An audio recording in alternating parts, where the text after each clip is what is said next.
हाँ, चलिए। आज आपसे बातें करने का मूड हो रहा है। जिस हालत में भी हूँ आपके सामने हूँ। शेख सादी रहमतुल्लाह अलैह की जो अभी मैंने हिकायत बयान की है, इसी से मिलती जुलती एक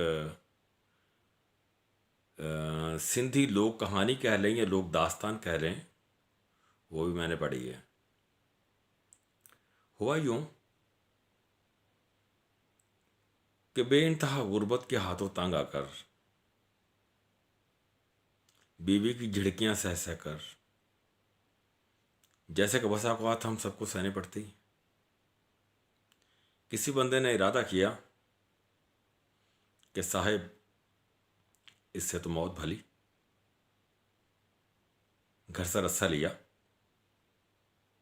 जंगल को निकल गया।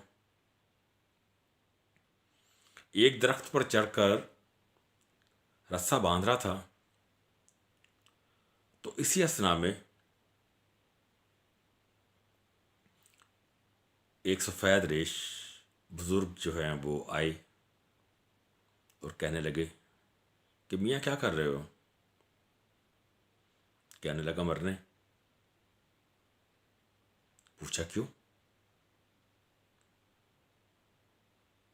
कहा कि घर में फाके हैं, बच्चे भूखे हैं, बीवी की घुर्कियाँ अपनी जगह, रोज़ की बेइज्जती, क्या करूं, इससे तो मौत अच्छी।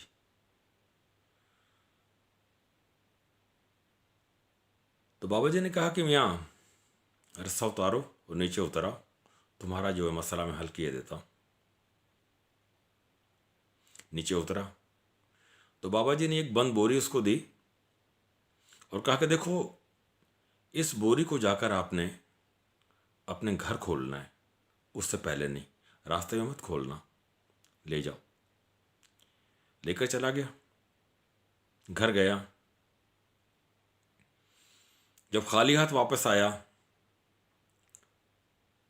तो बीवी ने देखते ही वही जो है गालियों के बौछार और फटकार,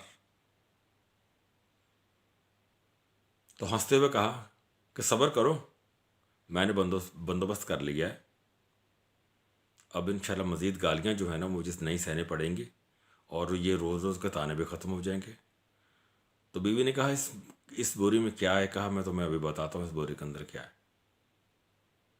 लेकिन मुझे अंदर जाने दो। जिसने ये चीज़ मुझे दी है उसने मुझे कहा था कि इस बोरी को तुमने जाकर अपने कमरे में खोलना, बाहर नहीं। सो मुझे अंदर जाने दो, वो अंदर तो आने दो कम अज़ कम, उसके बाद में देखते हैं अल्लाह क्या करता है। वो बंदा अंदर गया। जो ही बोरी का मुंह खोला, उसको उल्टाया, तो उसमें से जिन बाहर निकल आया। कहने लगा कि आपने मुझे मुद्दतों से कायदे से जो है बोरी में से मुझे जो है बाहर निकाला है। मैं आपका खादिम हूँ, आप हुक्म करें कि मैं आपके लिए क्या कर सकता हूँ। तो उस बंदे ने कहा भूखा था।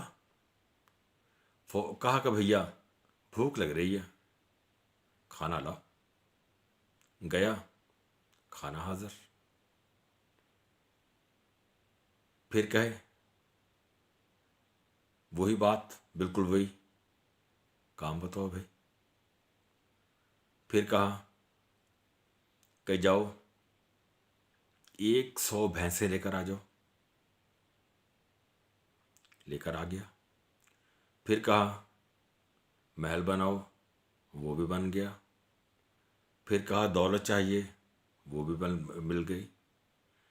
मतलब बिल्कुल एक किस्सा वही है कि उसका भी जीना हराम कर दिया जिनने, सोना हराम कर दिया। हाँ, वो बाबा जी ने यह कहा था कि एक बात याद रखना कि जब तुमने इसे को काम ना बताया जो तुम्हारी गर्दन तोड़ देगा, तो इसे किसी न किसी काम, किसी माकूल काम में लगाए रखना। अब बाबा जी को ये भी फिक्र कि अगर मैंने इसे काम न बताया तो मेरी मौत रखे नहीं है, ये तो मेरी गर्दन तोड़ देगा ये। जब देखा कि बहुत कुछ घर में आ गया है, दौलत के रेल पेल है, लेकिन सुकून नहीं, तो एक दिन अपनी बीवी से गोया हुआ कि देख खुदा के बंदे भगवान, घर के अंदर हर चीज़ अब मौजूद है, इतनी वाफर मिकदार में मौजूद है कि तू भी खा सकती है, मेरे बच्चे भी खा सकते हैं, और हमारी आने वाली नस्लें भी खा लेंगी। मुझे इजाज़त दे, वही रस्सी मुझे दे, बजाय इसके कि मैं जिन से अपने गर्दन तोड़वाऊं, जंगल में जाऊं, रस्सा बांधूं और खुद को लटका लूं। बीवी ने बहुत मिन्नत समाजत की कि मियाँ रुक जाओ, मत करो, ऐसा नहीं होगा। तो उसने कहा नहीं, ऐसा ही होगा, मुझे पता है कि बाबा जी ने जो मुझे कहा था, ये जिन अगर इसे मैं काम नहीं बताऊंगा तो मेरे साथ यही करेगा, मुझे मार देगा, मेरी गर्दन तोड़ देगा। मेरी बीवी ने बिलाकर मजबूर होकर उसे रस्सी दी, चला गया उसी दरख्त पर, फिर रस्सा बांधने लगा। वही बुजुर्ग दोबारा जो है नमूदार हुए कि मियाँ अब क्या मसला है मियाँ, ये रस्सा क्यों बांध रहे हो? कहा कि या हज़रत मसला ये है कि जो आपने चीज़ मुझे दी थी उसने तो अपना काम दिखा दिया। मैं जो भी काम करता हूँ बताता हूँ, पलक झपकने में कर देता है, फिर कहता मुझे काम बताओ। अगर नहीं बताता तो आपने बताया था कि तुम्हारी गर्दन तोड़ देगा, उससे भी डरता हूँ। दौलत के अंबार लग गए, जानवर मिल गए, महल बन गए, गंद जो गल्ला कसीर मकदार के अंदर घर के अंदर पड़ा हुआ, यानी दुनिया की हर चीज़ जो है मैं हासिल कर सकता था वो मैंने कर ली। सुकून नहीं है, सोने नहीं दे रहा, क्या करूं? डरता हूं कि मेरी गर्दन तोड़ देगा, तो उससे बेहतर है फांसी खाऊं, मर जाऊं, जिनके हाथों ना मरूं। बाबा जी मुस्कुराए और कहा कि मियाँ नीचे आ जाओ और मेरी बात सुनो। नीचे आया और बाबा जी ने कहा कि ठीक है, अब तुम मुझे ये बताओ कि तुम्हारे मोहल्ले में कोई स्याह कुत्ता है? कहा कि है। कहा कि जितने भी मिले वो कुत्ता खरीद लो और अपने घर के सहन में बांध दो। फिर उस बंदे ने अर्ज की कि फिर? कहता फिर ये कि जिन जब जैसे तुम्हें कहे कि मुझे काम बताओ, तो उससे कहना कि ये तेल की शीशी लो, कुत्ते के दुम पर जाओ, उस पर तेल मलो, उसे सीधा करो, मुझे बताओ, और बस। अब वो घर पहुंचा, जिन वहीं भी सर पे खड़ा हुआ था, काम बताओ। जिन से कहा कि मैं यहाँ जाओ, ये सामने कुत्ता है ना,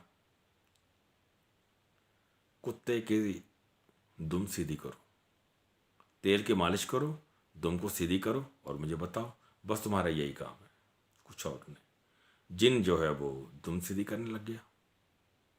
वो तो कुत्ते की दुम थी, जो ही उसको तेल से चुपड़ कर सारा जोर लगा के उसे सीधी करे, जो ही छोड़े फिर बल खाए, और वही टेढ़ी की टेढ़ी।